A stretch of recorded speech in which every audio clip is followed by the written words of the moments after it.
Let me tell you something, something I discovered. If you want a cheaper agent or even free, eh, the best thing, look for agencies that are global, like all these big global agencies. The agent I used was free, like totally free. 1 naira I didn't give. So if Hey, welcome to my channel. Thank you so much for stopping by. If you've seen this face before, thank you so much for stopping by. If you're if you're new here, thank you as well. I truly do appreciate you guys. Thank you so much. So in today's video, I'll be talking about tips, advices, that you need if you're looking to study abroad. Although in some of my video, I might have mentioned one or two advice or tips in those videos, but I decided to bring everything that I can think of together, that to just put them in a video, so it will be easy for anyone who wants to watch to really like to understand. Just want to compile everything inside a video. So without too much talk, let's go into the video. I have a note here that I might be looking down. Just in case you see me looking down, I have to jot down things so I don't forget anything that I have to say. All right. So number one thing, I've always said this before, it's really important. You cannot be planning to study abroad without trying to do research on your own. It's really important that we do research on our own. I mean, you can't just put everything in the hands of the agent, and by the time you get your final destination to your school, or and you start finding out there are things that you didn't like. So it's really important, even though you're going to use an agent, that is okay, but it's also very important that you do researches on your own. Make sure you know what you know, make sure you know what you want, so to avoid them trying to cajole you or talk you into doing what they want you to do. Know the school you want to go, know the course you want to study, know the city you want to study. All those things are really important, so you need to do your research. Okay, all right. The next thing I want to say is the English test. As I mentioned in my one of my videos, my previous videos, that the English test that I prefer to write is the one called PTE. And well, it's my opinion. I'm not a registered migration agent or education agent, but I'm talking out of my experience. Many people do not know about this PTE, most especially if you're going to Australia. I think there are other countries that use PTE as well, but I know that Australia, they use the PTE. Now, it's not that I'm not saying that it is easy to pass, or maybe it is simple, or rather, yeah, it's not simple to pass. What I'm trying to say, that the way they made it, you can easily pass it at once. I mentioned in my other video that I was already preparing for my IELTS exam. I prepared, like I was almost at the verge of registering and all that. And when my sister talked about and I mentioned the PTE to me, and I quickly went and searched, and I found out that I really liked their the format. I searched everything, and I found out that it's really easy. It's something that I could easily just pass. It was I accepted it. My spirit accepted it, and that was why I went for it. So I think you should check it out as well.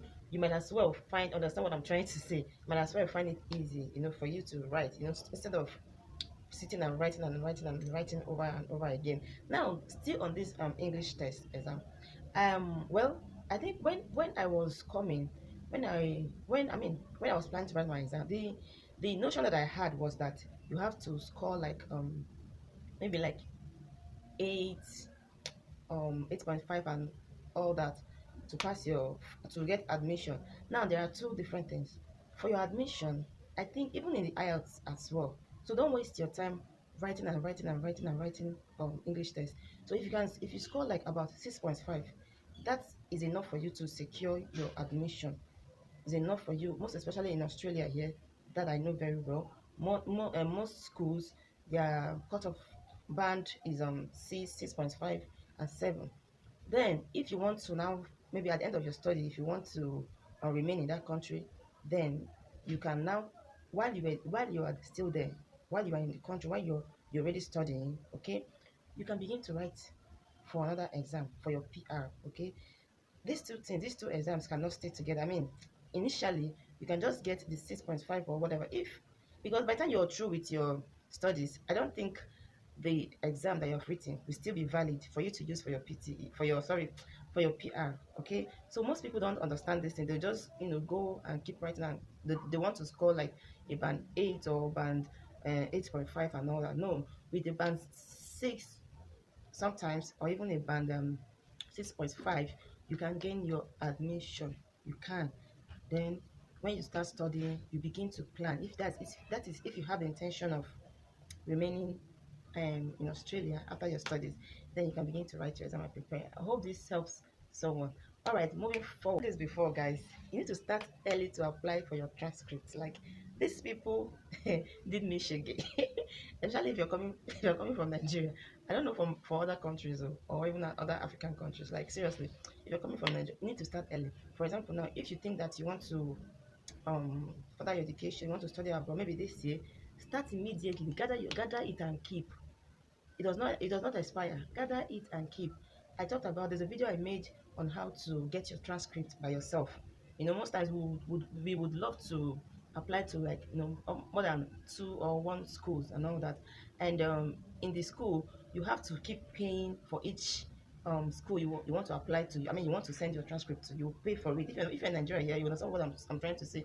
I don't know if they do the same thing in other country, but you will pay. If you're going to send it to 5 schools, you will pay times 5 of the amount they want you to pay. So I mean, it's a big amount of money.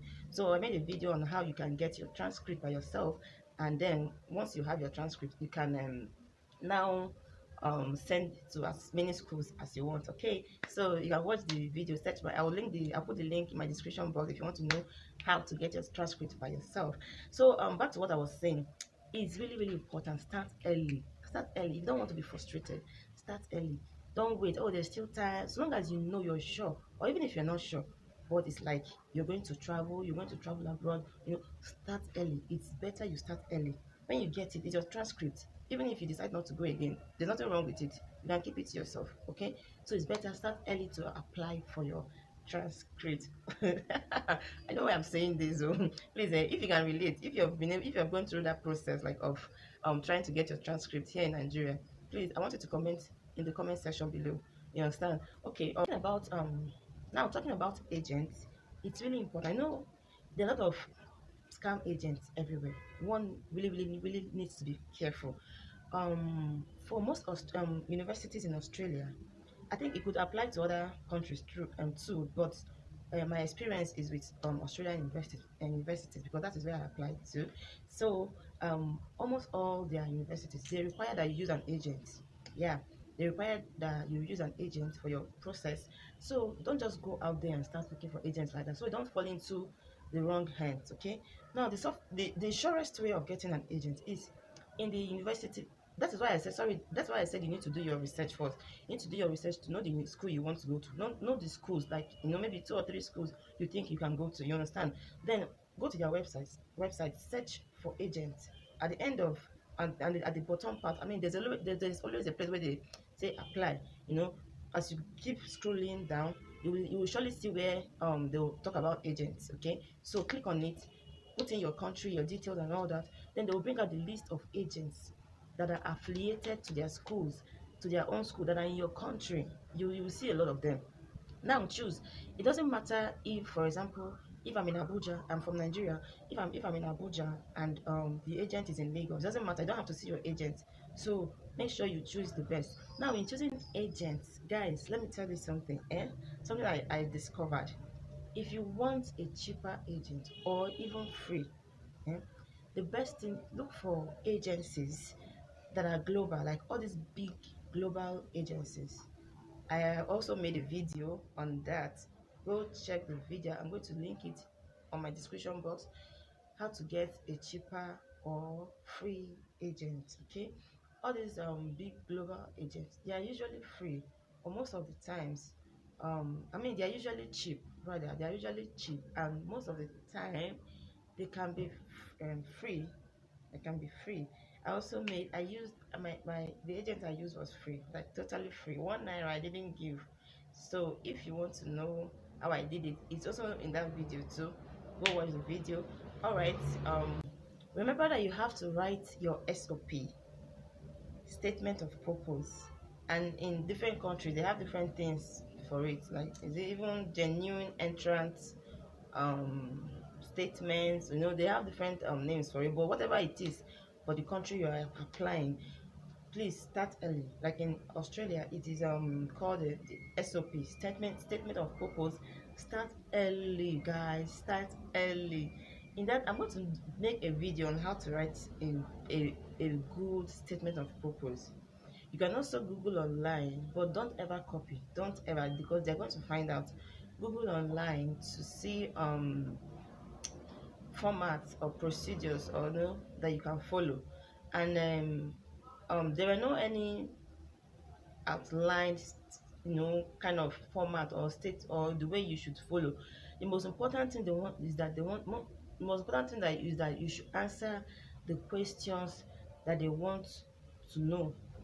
It doesn't matter whichever way you want to start it.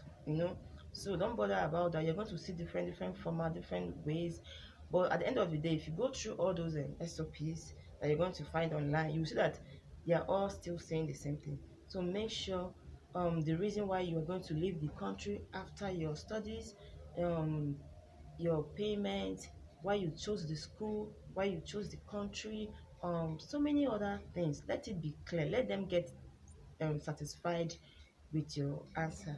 And that is why you should start early.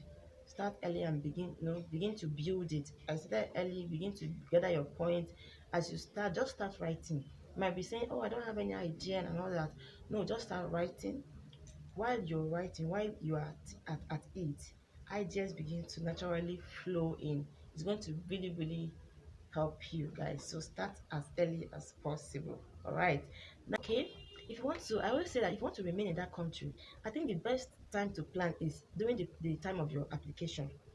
That is why I said you should. I keep going back to this. That's why I said you should do your research. Okay, if you think you're going to remain in that country, even if you're not sure, maybe you're still in doubt, maybe not. I prefer that you start. If eventually you get there and you decided not to stay back, it's better than for you to go and now find out that you want to stay back, and you know that there's some process, there's some things that you could have done from the beginning and you didn't do it. It's really frustrating. So there are things you need to put in place. There are things, if you know, you need to check first. Are you going to stay back in that country? Because the way you go about your application is not the same way someone who doesn't want to stay would go about their application. I've also made a video on that. If you want to stay back, especially those that are coming to Australia, like I said, that is where my experience is. That is where I applied to. So I'm not really sure of other countries, their procedures, what you need to do. But I think the same thing applies. If you want to stay back, you should consider that from the beginning of your application. It's really important. So if you want to stay back, begin to consider that. Tell your agent. If you're using an agent, tell your agent, talk about it. So if you can watch the video I made on the things you need to do if you think that you would like to stay back after your studies as an international student in Australia. All right. Now, another thing again is for your English test, for tutorials, like English lessons, for your English preparation. Um, for those of us who are from Nigeria, I mean, English has always been our what they call it, our official language. I mean, in fact, there are some children who don't even know their mother tongue anymore. They speak English, but sometimes the English test is still required for our for the admission. It could be required. Sometimes it might not even be required. Sometimes immigration might require it and all that. So because of that, we end up, seeing ourselves writing English tests. And if you feel that you understand, I mean, you can speak English. Why do you want to spend extra money for that? Like for me, I didn't spend money to go for tutorials. I just learned online. You can learn online. It's okay to learn online if you're sure. I'm going to write down on the screen. I'm going to write down some channels you can learn from. They are top notch. They are really good. You can learn. That was the channel I used, especially if you're going to do PTE. And those channels as well. They also do the IELTS as well. So I'm going to put the channels on the screen below. You can check them out on YouTube and use them to study for your English examination. Thank you so much. So if you have been able to watch up until this point and you think that this information that I just gave, this advice, these tips and all that really benefited you, please, I would like you to please subscribe to my channel and give me a thumbs up as well. Please put down your comment if you have any comment, if you have any question. I will do well to answer your questions. So thank you so much. God bless you guys.